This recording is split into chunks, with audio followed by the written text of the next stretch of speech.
जय जगन्नाथ सांग मैंने मुलिकु आपण मानक स्वागत जनाऊँ मो यूट्यूब चैनल ई गवर्नमेंट जॉब को। तो सांग मैंने देखु आज मुझे आपण मानी नहीं आसी आउ गोटे बहुत बड़ निजुक्तिर अपडेट।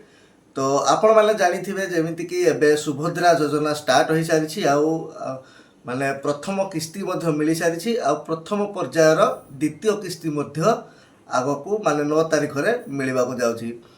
तो एथिपाई आमर ओडिशा सरकार कौन करिसेंती ना माने सुभद्रा योजना पाई बहुत गुड़ी एबे निजुक्ति नहीं कि आसुछंती।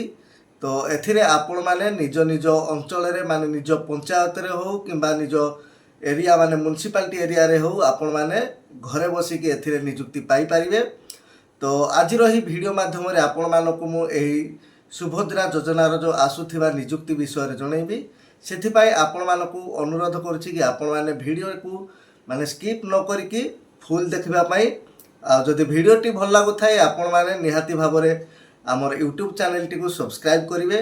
आदि आपण मैंने यही वीडियोटी फेसबुक माध्यम देखु ताले फेसबुक पेज टी फॉलो निहाती भाव में करदे।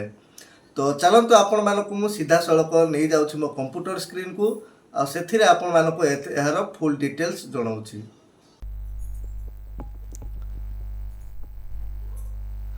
तो सांग मैंने देखु निजुक्ति हूँ देखु ओडिशा सुभद्रा योजनार कॉल सेंटर तरफ रिक्वायरमेंट आसी जाइछि। यह खूब शीघ्र अप्लाई होगा जाउछि। आपण मानकर सबु डिस्ट्रिक्टर सबु पंचायत एवं म्युनिसिपालिटी तरफ माने प्रति पंचायत रे दुईटी माने 2 जन लेखा को अपॉइंटमेंट करा जिवो। आउ यह देखु माने आउटसोर्सिंग तरफ रहिबो माने कॉन्ट्रैक्चुअल बेसिस रे। तो चलते देखी नियंतु आपण मानक मु तार देखै दउची नोटिस टी एडी देखंतु यार ऑफिशियल नोटिस टी आसीछि का तरफ ना मनीषा बनर्जी जो आईएएस अछंती तांको तरफ देखंतु सबु डिस्ट्रिक्ट रो कलेक्टर आ म्युनिसिपालिटी जो कॉर्पोरेशन माने तरफ को पठा जाइछि। एही नोटिस टी खूब शीघ्र माने setting up help desk in all CDPO office of the state under Subhadra. ठीक अच्छे माने सुभद्रा अंडर रे हेल्प डेस्क अंडर रे माने रिक्वायरमेंट को पूरा करा जिबा पाई यही नोटिस टी पठा जाइछि। तो देखंतु ऑर्गेनाइजेशन किए करूछि ना ओडिशा गवर्नमेंट करूछि। जॉब लोकेशन देखंतु ओडिशा रो सबु डिस्ट्रिक्ट रो पंचायत आ म्युनिसिपालिटी तरफ रे रहिबो। एक्सपीरियंस देखंतु माने फ्रेशर जो माने फ्रेशर अछंती से माने मध्ये याको अप्लाई करि परिबे। परमानेंट जॉब रहिबो किंतु कॉन्ट्रैक्चुअल अंडर रे रहिबो। को माने सब अप्लाई करि परिबे ना ओडिसा रो सब स्टूडेंट याको अप्लाई करि परिबे। पोस्ट ना देखंतु हेल्प सेंटर एजेंट रहिबो। क्वालिफिकेशन रहिबो +3 पास। ठीक अछि एथि पई देखंतु माने कोनोसी प्रकार रो एग्जाम हेबो नाही। यहा देखंतु मेरिट बेसिस रे माने सिलेक्शन रहिबो केवल सर्टिफिकेट वेरिफिकेशन रहिबो। आउ यह देखंतु खूब शीघ्र आसीबा को जाउछि। एथरे देखंतु माने जो रहिबो आपण मानकर क्वालिफिकेशन ग्रेजुएशन रहिबो। मिनिमम एज देखंतु 18 वर्ष रहिबो आ मैक्सिमम 42 रहिबो। ठीक अछि आ गवर्नमेंट रूल हिसाब रे आपण मानकू एज रिलैक्सेशन मध्ये मिली जिवो।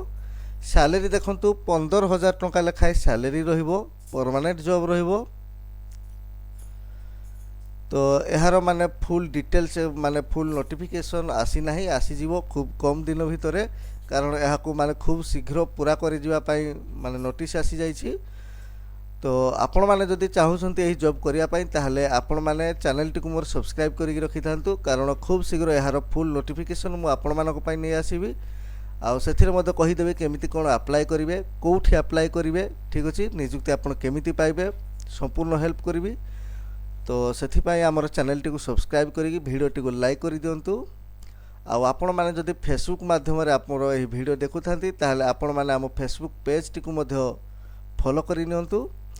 आउ आपण माने हमर जो टेलीग्राम चैनल टी को मध्य जॉइन करि नियंतु कारण एठी मु प्रतिदिन एबे अपडेट रहिबी। सेथिपाई आपण माने याको जॉइन करि नियंतु। तो सांग माने हा थिला आज निजुक्ति ऊपर गोटे छोटी अपडेट टी आशा करछि आपण मानको वीडियोटी भल लागिथिबो। जदि वीडियोटी भल लागिछि चैनल टी को निहाती भाव सब्सक्राइब करि दियंतु। ପୁଣି ଥରେ ଦେଖାହେବ ଆଉ ଗୋଟିଏ ନୂଆ ନିଯୁକ୍ତିର ଅପଡ଼େଟ୍ ଉପରେ। ସେଥିପର୍ଯ୍ୟନ୍ତ ମୋତେ ବିଦାୟ ଦିଅନ୍ତୁ। ଜୟ ଜଗନ୍ନାଥ।